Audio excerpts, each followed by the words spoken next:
रात के 10:30 थे। सारा घर गहरी नींद में जाने की तैयारी कर रहा था, लेकिन रसोई से लगातार बर्तनों की आवाज आ रही थी। कट खटर छन छन। ये आवाजें दो बहुओं की नींद में खलल डाल रही थीं। बड़ी बहू गुस्से से बोली, ये माँ भी ना दिन भर काम करने के बाद जब चैन से सोने का वक्त आता है तब बर्तन मांजने लगती हैं। छोटी बहू ने भी कहा, सुबह 5 बजे फिर से खटर पटर शुरू और 6 बजे आरती की घंटियां। अब तो नींद पूरी होनी ही मुश्किल हो गई है। दोनों बहुएं अपने अपने पतियों से शिकायत करने लगी। कहिए ना माँ से, इतनी रात को बर्तन मत मांजा करें। राहुल बड़ा बेटा पत्नी की बात सुनकर चुपचाप उठ खड़ा हुआ। वो रसोई की ओर बढ़ा, लेकिन रास्ते में उसने अपने छोटे भाई सुमित के कमरे से भी वही शिकायतें सुनी।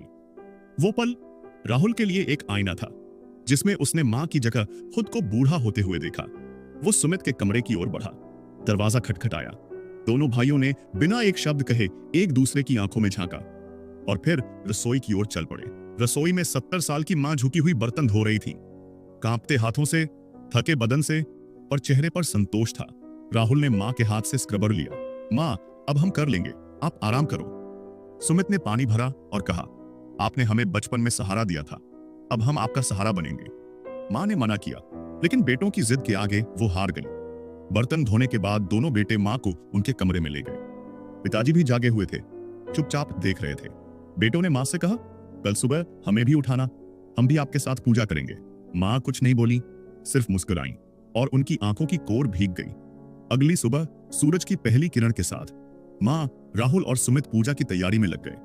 अब हर रात 9 बजे रसोई से आवाज आया तो आने लगी, लेकिन अब वो अकेले मां की खटपट नहीं थी, वो मां बेटों की साझेदारी की ध्वनि थी। बहुएं चुपचाप देखती रही। फिर एक दिन छोटी बहू पूछ ही बैठी, जब मां कर ही लेती हैं तो आप दोनों क्यों बर्तन धोते हैं?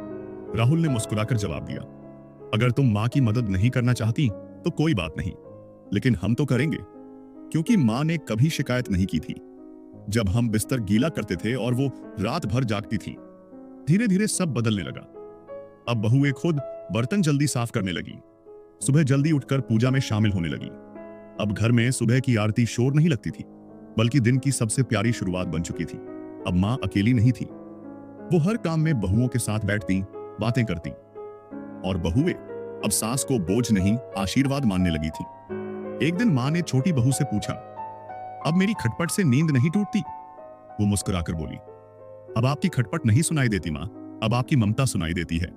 मां की आंखें नम हो गईं और उस दिन पहली बार बहुओं को मां ने सीने से लगाकर आशीर्वाद दिया। पिताजी ने कहा, बेटा, मैंने ये कभी नहीं समझा, जो काम तुमने किया वो असली श्रद्धा है। राहुल बोला, पिताजी, मां का सम्मान तब कम नहीं होता जब बहुएं उन्हें नजरअंदाज करती हैं। मां का सम्मान तब कम होता है जब बेटे चुप रह जाते हैं। मां पिता की सेवा कोई एहसान नहीं होती, वो तो एक छोटा सा कर्ज होता है जिसे हम उम्र भर भी चुकाएं तो भी पूरा नहीं होता। तो अगली बार जब मां की खटपट सुनाई दे तो सिर्फ आवाज न सुनो, उसके पीछे की ममता को महसूस करो। अगर आपको हमारा वीडियो अच्छा लगे तो इसे लाइक करें और हमारे चैनल को सब्सक्राइब जरूर करें। आपका एक लाइक और सब्सक्राइब हमें और बेहतर कंटेंट बनाने के लिए प्रेरित करता है।